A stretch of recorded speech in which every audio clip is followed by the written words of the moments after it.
A construção civil passa por uma fase de grande crescimento e é um dos setores mais relevantes da economia brasileira. Hoje, são mais de 170 mil empresas atuando no mercado em todo o país. Fruto desse desenvolvimento, a maior demanda por atividades do setor tem trazido alguns desafios para o ramo que tenta se adaptar às exigências do mercado atual. Além da escassez de mão de obra qualificada, outro grande desafio que se apresenta é a inadequação às necessidades de sustentabilidade. Estamos falando de empreendimentos que não tragam agressão ao meio ambiente, que proporcionem o uso racional de energia e recursos naturais e que promovam melhoria na qualidade de vida da população. Aqui em Fortaleza, construtoras apostam em diferenciais e inovações para se adequarem a essas necessidades. Inovações que são possíveis de serem percebidas em diversos canteiros de obras já espalhados pela cidade. São lançamentos que trazem aquecedores de água, sistema de irrigação automatizado, louças e metais sanitários de baixo consumo, entre outras inovações. Além de medidores individualizados de água e gás, coleta seletiva de lixo, lugar próprio para abastecer veículos híbridos ou elétricos e sensores de presença. A pergunta é saber se essa inovação tecnológica implica necessariamente, hoje em dia, em construção sustentável? Como unir a elegância de um pub na cobertura e um banheiro na varanda gourmet à redução do impacto ambiental da construção? O Ceará tem sido referência em inovação e sustentabilidade neste setor? Qual é a contribuição da academia para o bom êxito desse novo momento? A resposta a essas e outras questões nós vamos buscar no programa Agenda Nordeste de hoje, que já está no ar.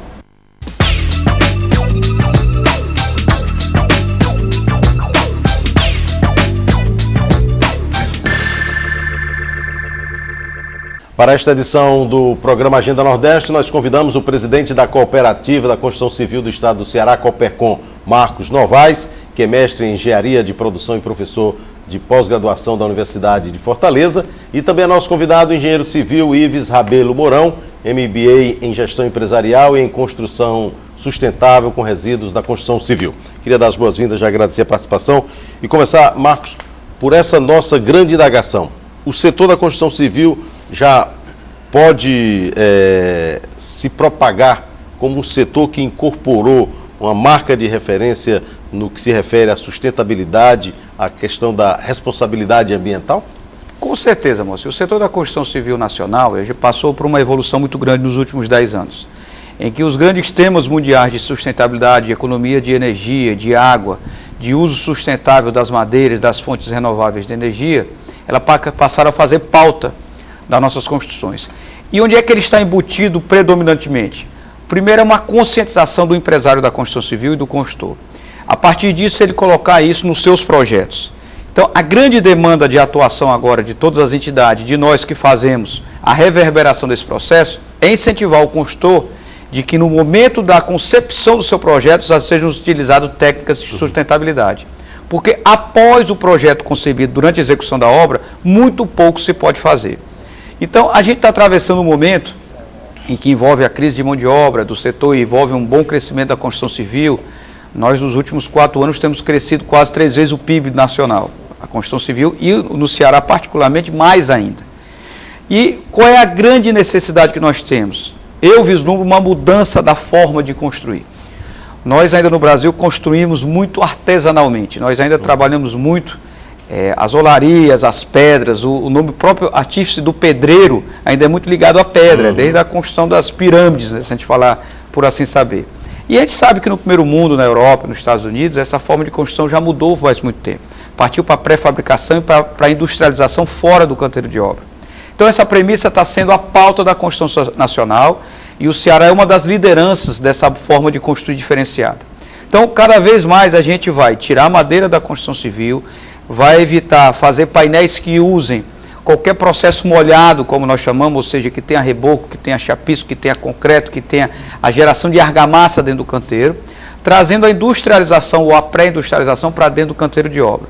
Com isso, nós podemos diminuir o efetivo de mão de obra na produção, podemos ter menor desperdício de material e de mão de obra e necessitar de uma agregação de valor maior para os profissionais que hoje estão. Ou seja, Nós não queremos diminuir o número de emprego na construção civil, nós queremos qualificar esse emprego na construção civil. Nós hoje, falando um pouco de Copercon, nós temos hoje 42 mil funcionários ligados à construção civil da Copercon. Metade deles são serventes, ou seja, é uma mão de obra que ainda está apta à qualificação.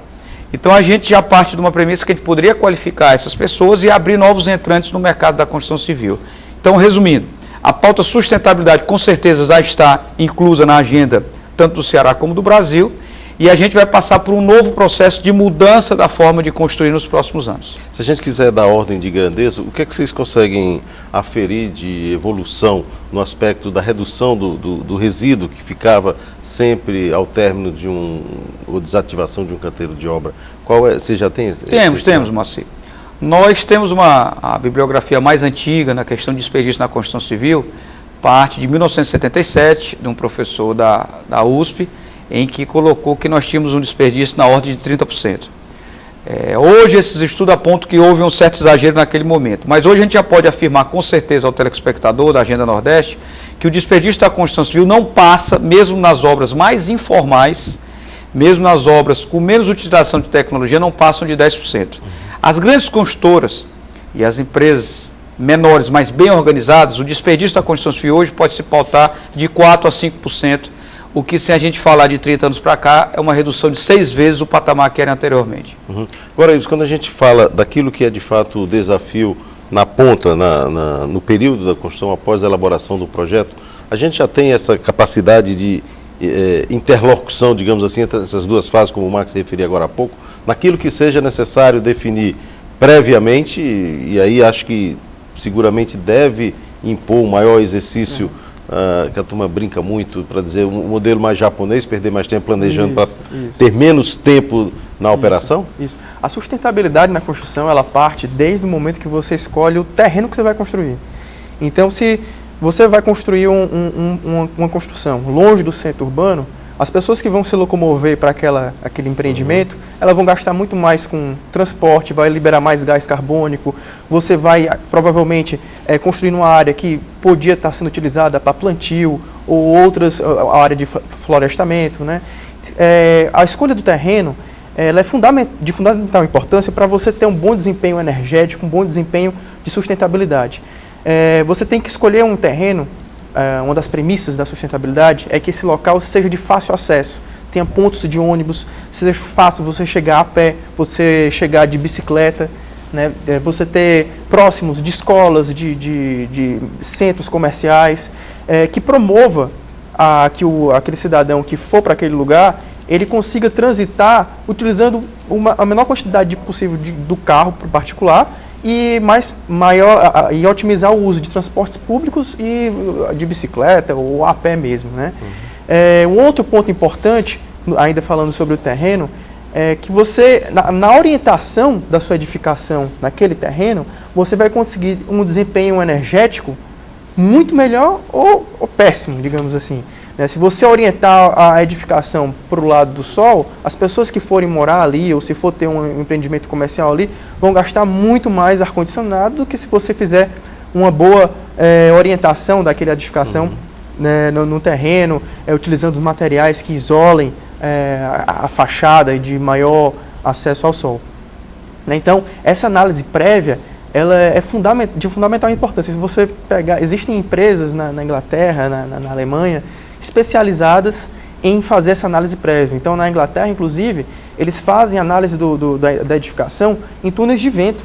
Eles analisam o quarteirão inteiro, como aquele prédio vai impactar na vista daqueles prédios que estão na redondeza. Porque se você tiver uma praça naquela região e for construir um prédio alto e impedir a visibilidade de um parque, de uma montanha, de uma outra pessoa, lá nesses países isso daí já é um impacto. Se esse prédio causar impacto, gerar uma ilha de calor naquela região também, isso daí é avaliado. Então, aqui no Brasil a gente também está evoluindo aí para essas análises, para chegar nesse nível aí. Agora, mesmo levando em consideração esses índices que o Marco revelou agora aqui de desperdício ou de resíduo que a gente tenha ao término de uma construção de 4, 5 ou 10%, já se tem destinação, reutilização desse material? Sim.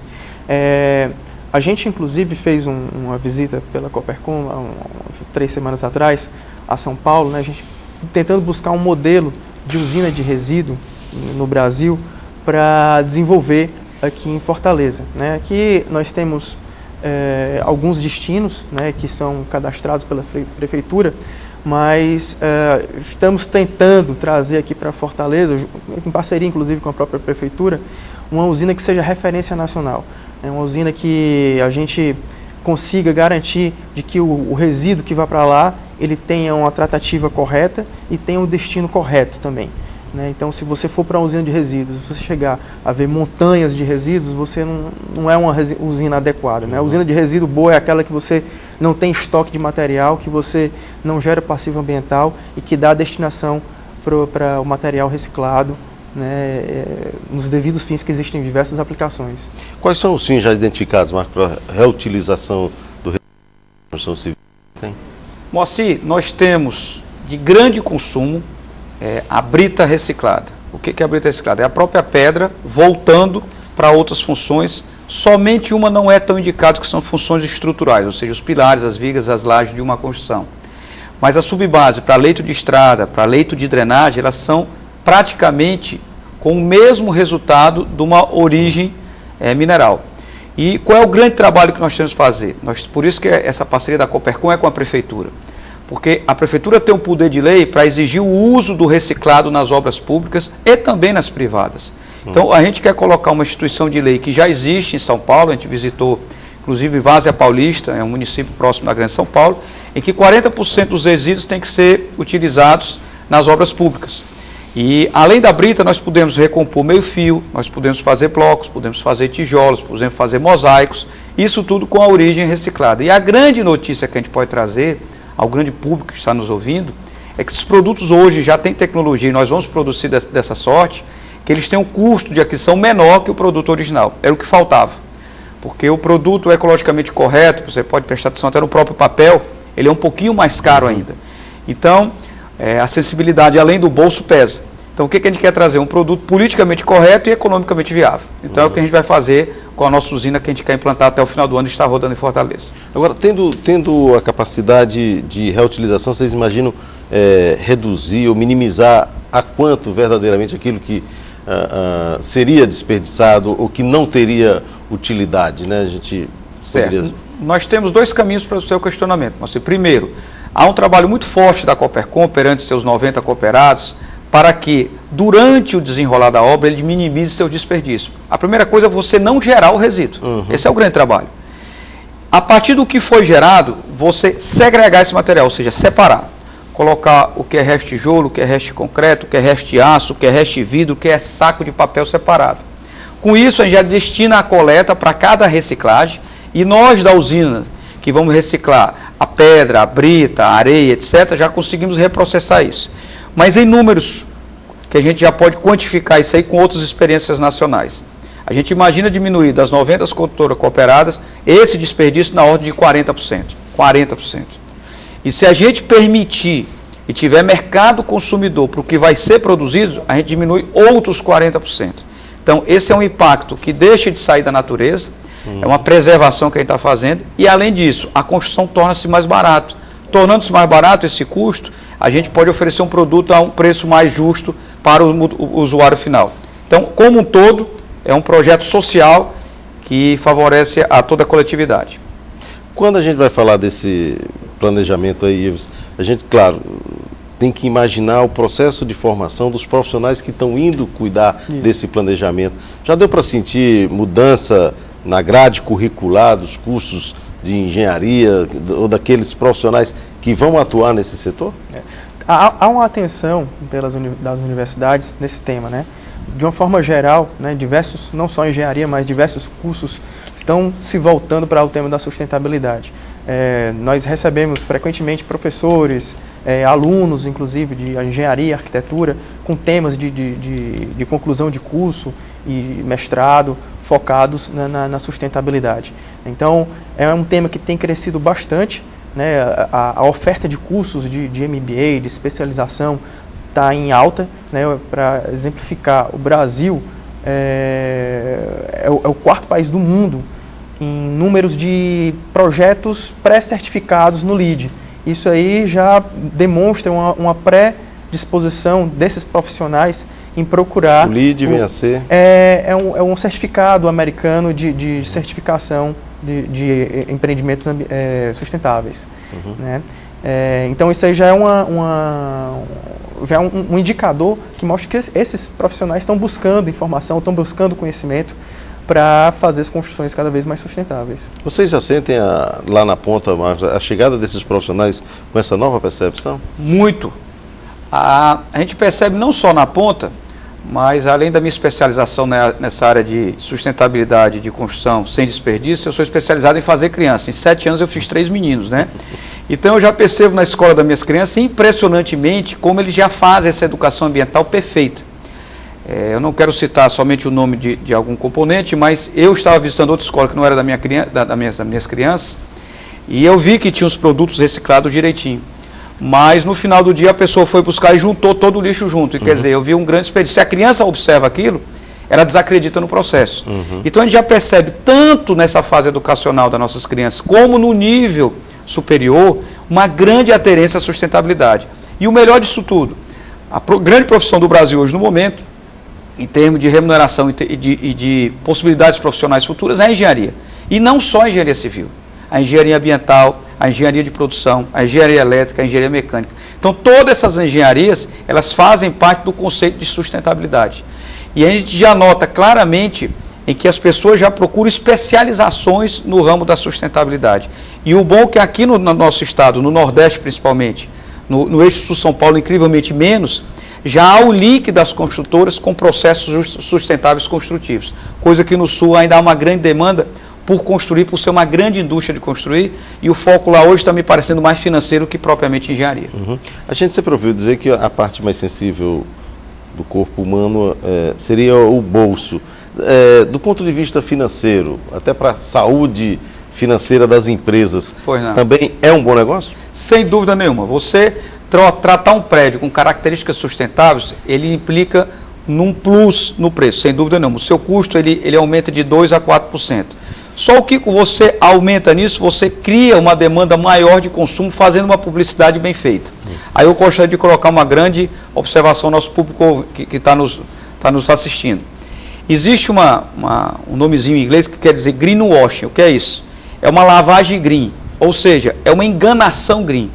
Por isso que eu peço para o nosso público que preste bem atenção no que a construtora está fazendo com seriedade. Uma obra verde não é uma obra que você pinta a fachada de verde. Uma obra verde é uma obra desde a concepção do projeto.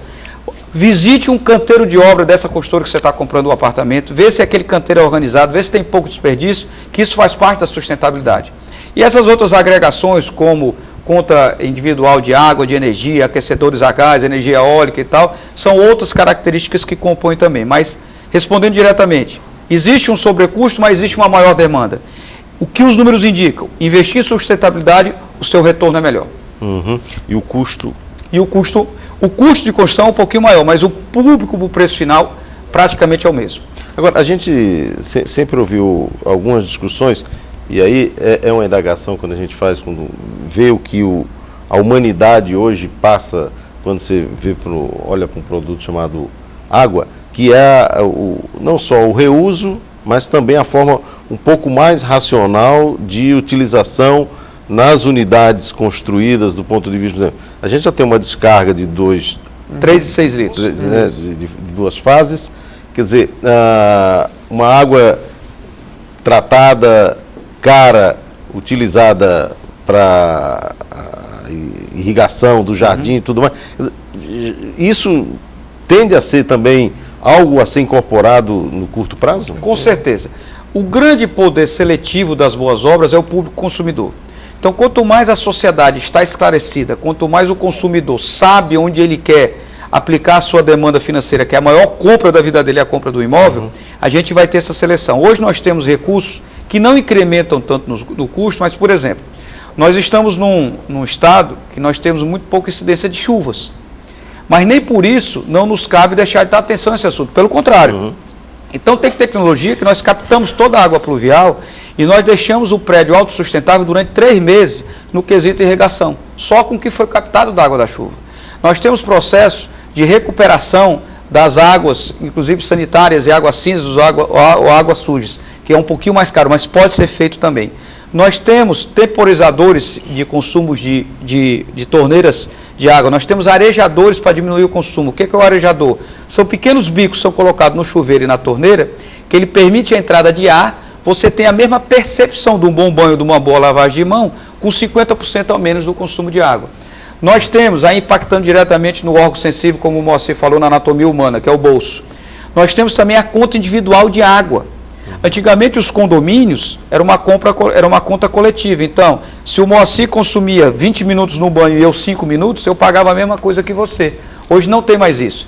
Então, esses limitadores naturais estão se percebendo, mas eu acredito que o maior processo seletivo parte do público consumidor.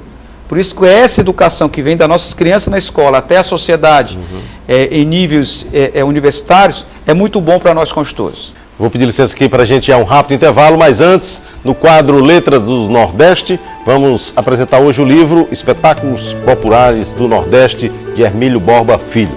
Esta é uma obra de grande importância entre os estudos realizados pelo autor sobre a arte popular do povo nordestino.